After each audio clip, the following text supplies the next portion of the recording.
Have you ever felt like a slave? What is it that makes us slaves? And what is freedom really? Hello, my name is Angie, and today I'm going to share with you all a reflection of what freedom is. Because although many wars have ended, and what was known in ancient times as slavery has ended, how many times during the day do we feel like slaves?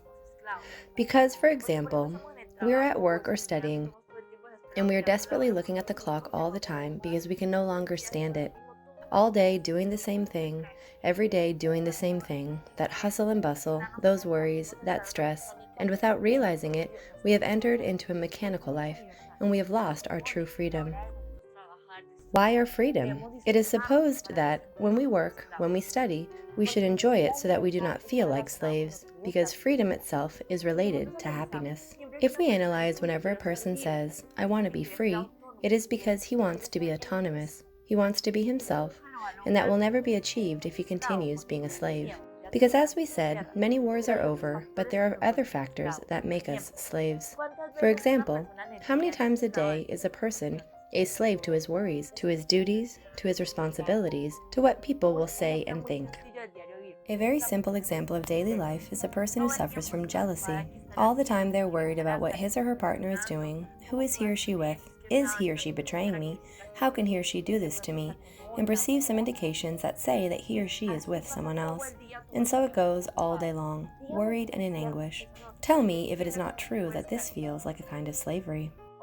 Or a person, for example, who suffers from laziness. He has a great future ahead of him, but he doesn't take advantage of it. Why?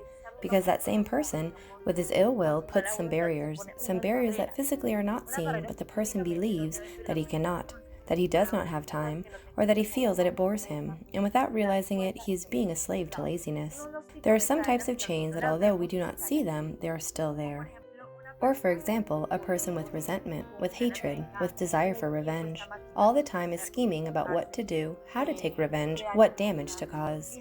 That is also a type of slavery because he does not have a peaceful life. So this is where we start to analyze, what is it that makes us slaves?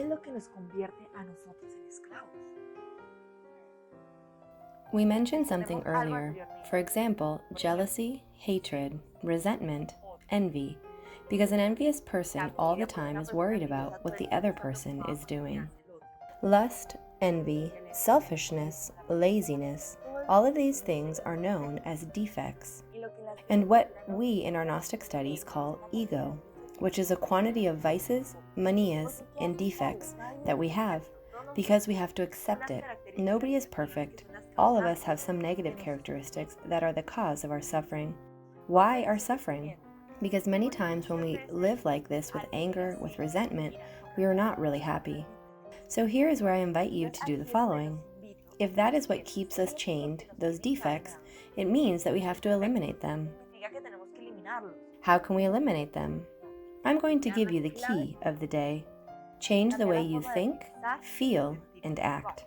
Because many people can tell you that you have to learn to manage your temper. Someone can tell you that. Even as an individual, it is shocking to be told about your defects. But it is very different when you reflect and you realize and you feel inside that this defect that you have makes you unhappy. It is one thing to be told that you have it, and another thing is for you to comprehend it. So for example, if you have hatred against someone, if you could realize that you have been hating that person for years and the only thing that it has brought you is misfortune, the only thing that has brought is pain and much suffering, it is better for you to let go, learn to forgive, and I know that this is not easy, but even so, the moment we truly forgive, we take the burden off of our shoulders. The same with all the defects that we have. If we don't eliminate them completely, we're not going to truly be free. Because this slavery is not like in ancient times when it was a war against other countries or to free ourselves from a government. This type of war is against ourselves, eliminating everything that makes us slaves. That was it for today's video. See you in the next one. If you have any questions or comments, leave them below, and don't forget to subscribe.